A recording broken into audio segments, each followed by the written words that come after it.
The pigs, the pigs, they're getting paid and they're spending like never before. This $900 billion stimulus package included some of the most ridiculous funding for some of the most insane, ridiculous programs that you can imagine. Now, let's take a look at what pork spending is. And put it this way, when money that's created out of thin air, that's put into existence as debt, when it's that simple to create currency, you're obviously going to see abuse and fraud on an epic scale. So it's much more than just the $600 stimulus checks that are going to be handed out here to most working Americans. There was a lot more to it. If it were not for this other spending that we're going to talk about, people would have gotten several $1,000s apiece.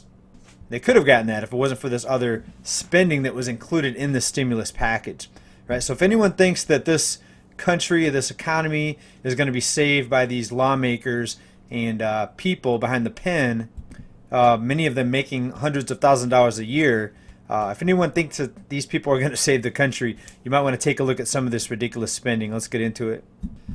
Now, I would have been too sickened to actually read through all this. Luckily, we've got a nice group of people here that have tweeted out different sections of this bill that they went through.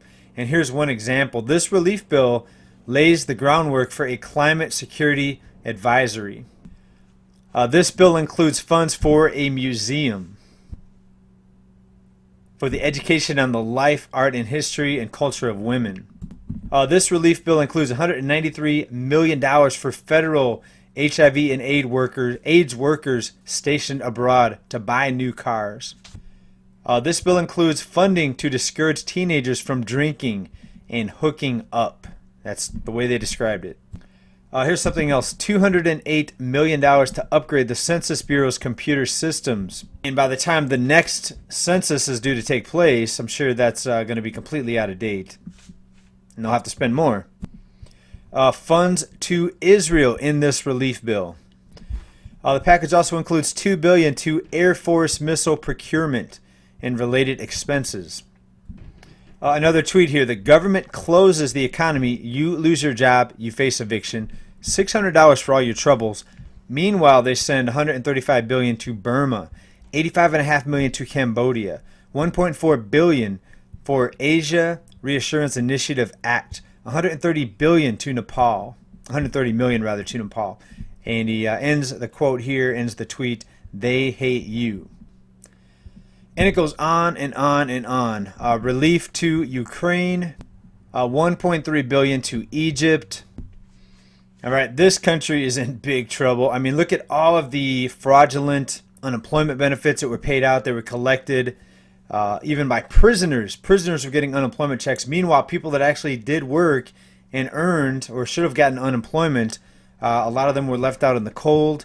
We had the PPP programs where a lot of these funds went to multi-million-dollar companies and organizations and nonprofits.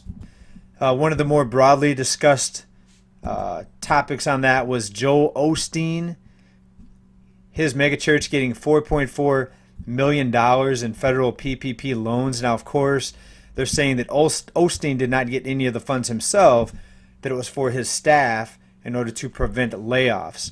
And these were forgivable loans, so if you use these funds for keeping the staff on the payroll, then you did not have to pay these back. So essentially it was a handout. And there's a tweet here, a few more examples. Kanye West received between $2 and $5 million. Osteen got $4.4 million. Tom Brady $960,000. And it goes on to say here, members of Congress were paid $130,000 to spend 9 months arguing about whether you deserve $600. So you can see why a lot of people just want the system to just crash and burn, right? And I'm not one for destruction or tearing down, your city. Of course, that doesn't really change anything. But if people would just wake up and realize that these pigs that have been elected to sit there and waste all this money, but yet increase your taxes and expect you and our children and our grandchildren to pay for this somehow, people just need to wake up and realize that this whole system needs to crash and burn. And I think a lot of what we're seeing right now in this country, we've seen a lot of uprisings, a lot of protesting happening. And yes, a lot of it's directed towards the police and the policing system and the criminal justice system. Absolutely. But it's also economic. I mean, when people have no job, no money, and they see businesses and multimillionaires getting richer and richer and richer, which is happening not just because of the PPP loans and the pork spending. It's happening because of the broader financial system and the banking system. But when they see things like this, it makes people disgusted and it makes people feel like they have no hope. So I can see things getting a lot worse in this country when income inequality and when the wealth gap widens. There's only so much pressure that can be applied before the rope snaps. All right, so that's why I've always been trying to remind everybody. I consistently remind people to try to prepare for this chaos that could be unfolding in this country. It's only going to get worse. And also, you have to wonder about some of these churches. I mean, they pretend to be the good guys. They're loving, they're caring, you should help everybody. But yet some of them seem to be some of the greediest people in the world. Look at Joel Osteen, $100 million net worth. At what point does someone look at their own net worth and say, hey, I don't need to take out any loans. I don't need to use any taxpayer-funded money. I'm just going to use my own money. At what point does that happen? Right? Do you have to be a billionaire, a multi-billionaire?